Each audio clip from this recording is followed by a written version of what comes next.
మీ business ఏదైనా మీ ఊర్లో promotion చేయాలంటే అది సుమన్ టీవీతోనే సాధ్యం. ఇప్పుడే సంప్రదించండి. కైలాసపట్నం వద్ద బాణాసంచా ఏదైతే ఉందో బాణాసంచా తయారు చేసే ఫ్యాక్టరీలో అగ్ని ప్రమాదం అయితే చోటు చేసుకుంది.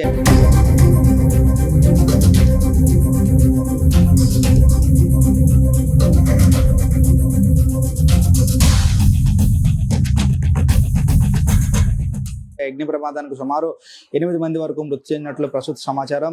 అయితే ఒక 10 మంది వరకు కూడా గాయపడినట్టు క్షతగాతులందరూ ఉన్నట్టు కూడా తాజా సమాచారం. దీనిపైన అప్పటికే పూర్తి స్థాయిలో ఆంధ్ర రాష్ట్ర ప్రభుత్వం నుంచి కూడా పూర్తి స్థాయిలో ఇమీడియట్గా ఎవరైతే క్షతగాతులు ఉన్నారో వారందరికీ కూడా మెరుగైన వైద్యం అందించాలని చెప్పి రాష్ట్ర ముఖ్యమంత్రితో పాటు డిప్యూటీ సీఎం పవన్ కళ్యాణ్ కూడా అధికారులందరినీ ఆదేశించడం జరిగింది. అందులో భాగంగానే రాష్ట్ర హోంశాఖ మంత్రి వంగలపూడి అనిత కూడా సంఘటనా స్థలానికి వెళ్ళి పూర్తిగా ఎవరైతే క్షతగాతులు ఉన్నారో వాళ్ళందరినీ పరామర్శించడం జరిగింది. అసలు ఇన్సిడెంట్ ఏ విధంగా జరిగిందని చెప్పి జిల్లా కలెక్టర్ స్థాయిలో కూడా పూర్తి స్థాయిలో అధికారులు విచారణ కూడా చేపడతా ఉన్నారు. అయితే ఈరోజు విశాఖ KH లో ఒక పేషెంట్ ఉన్నారు, ఒక పేషెంట్ దగ్గర ఉన్నాము.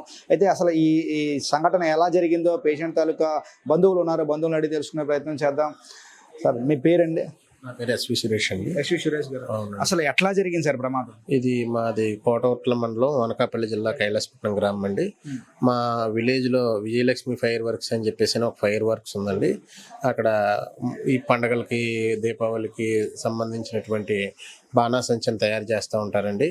అందులో భాగంగానే రెగ్యులర్గా ఈ వర్క్ జరుగుతూ ఉంటుంది. అందులో భాగంగానే రేపు మంగళవారం నాడు మా పరిసర ప్రాంతాల్లో రమారమి 15 పెద్ద భారీ స్థాయిలో పండుగలు ఉన్నాయండి.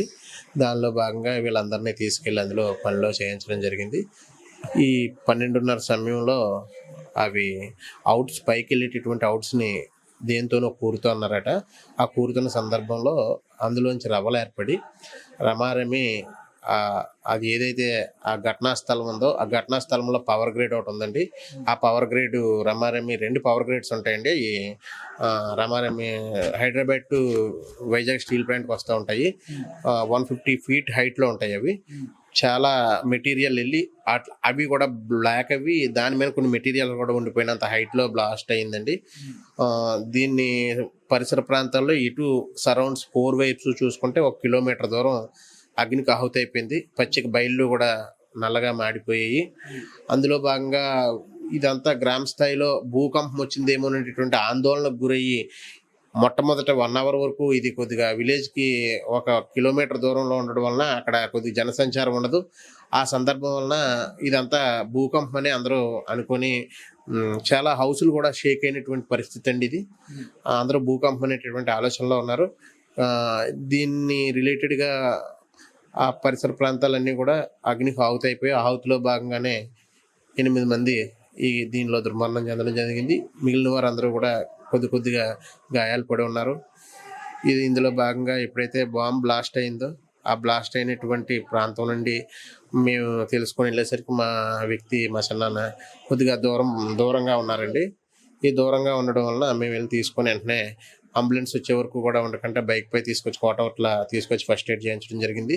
ఫస్ట్ ఎయిడ్ అనంతరం అక్కడికి కలెక్టర్ గారు విచ్చేశారు. కలెక్టర్ గారు విచ్చేసి KGHకి వీళ్ళందరినీ కూడా రెఫర్ చేశారండి.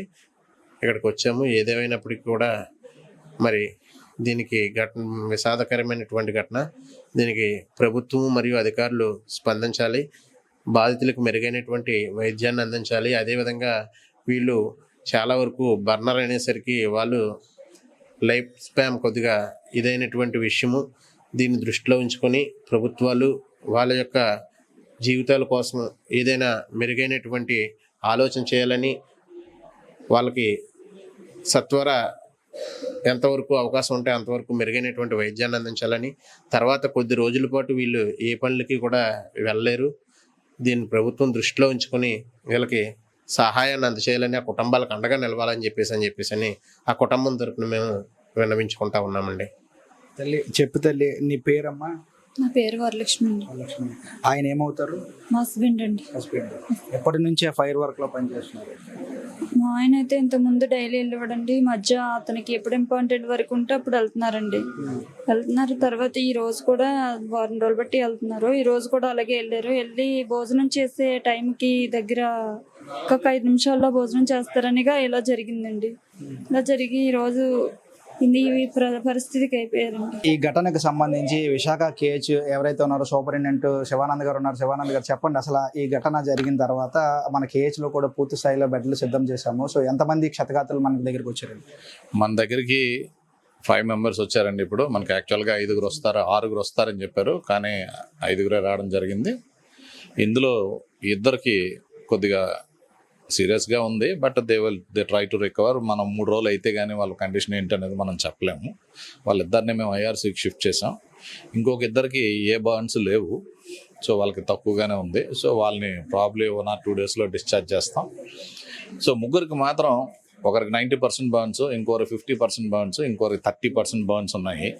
సో ఈ బర్న్స్ వల్ల ఇప్పుడు వార్డ్ అంతా మేము ఇమ్మీడియట్గా రెడీ చేసి వచ్చిన వెంటనే విదిన్ 1 hourలో ఎవ్రీథింగ్ ఫినిష్డ్. వాళ్ళకి కావాల్సిన ట్రీట్మెంట్ ఎవ్రీథింగ్ పక్కాగా మొత్తం అంతా అయిపోయింది. సో నెక్స్ట్ ట్రీట్మెంట్ ఇదంతా డాక్టర్ మోహన్ రావు గారు, plastic surgery chief sir will take care, but నేను సూపర్వైజ్ చేస్తాను సో డెఫినెట్గా. ఇప్పుడు నలుగురు వచ్చి, అంటే ఇద్దరికి సీరియస్గా ఉంది, వారిని సపరేట్ వార్డుకి షిఫ్ట్ చేసి ఉంటారు. ఒక ఇద్దరు డిశ్చార్జ్ అవుతారు. మిగతా ఇద్దరికి సంబంధించి మనం మెరుగైన వైద్యం అందించేందుకు పూర్తి స్థాయిలో అవకాశం ఉంది. డెఫినెట్గా మిగిలిన ఇద్దరికి మంచి వైద్యం ఈ బర్న్స్ వార్డులో చక్కగా వాళ్ళకి అందుతుంది. ఇక్కడ టీం అంతా చాలా ఎక్స్పీరియన్స్డ్ టీం ఉంది.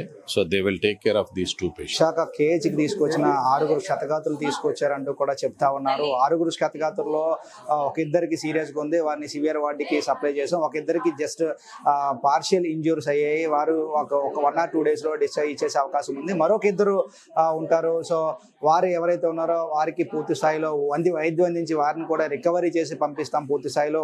ఎప్పుడైతే ఇన్సిడెంట్ జరిగిన తర్వాత విశాఖ జిల్లా కలెక్టర్తో పాటు రాష్ట్ర ముఖ్యమంత్రి కూడా పూర్తి స్థాయిలో ఉన్నతాధికారులు అందరితో కూడా ఒక కమిటీ కూడా వేయడం జరిగింది. అందరితో పాటు ఎవరైతే ఉన్నారో పేషెంట్స్ అందరికీ కూడా ఎటువంటి ఆటంకం కలగకుండా పూర్తిగా 24/7 వైద్యం అందించి పేషెంట్ని రికవరీ చేస్తామంటూ కూడా చెప్తా ఉన్నారు. ఏదేమైనప్పటికీ కూడా ఈ ఘటన పట్ల రాష్ట్ర ప్రభుత్వం స్పందించిన తీరు కానీ, ఇక్కడ జిల్లాలకు సంబంధించి జిల్లా కలెక్టర్ స్పందించిన తీరు కానీ, రాష్ట్రంలో ఉన్నతాధికారులతో పాటు వైద్యాధికారులు కూడా స్పందించిన తీరు కానీ అద్భుతం. అదేవిధంగా పేషెంట్లు కూడా త్వరగా రికవరీ అయ్యి వారి సొంత ఇంటికి వెళ్ళాలని అందరితో పాటు మనం కూడా కోరుకుందాం. చూస్తూనే ఉండండి సుమన్ టీవీ. వీడియో జర్నలిస్ట్ రవితేజతో చందు, సుమన్ టీవీ, విశాఖపట్నం.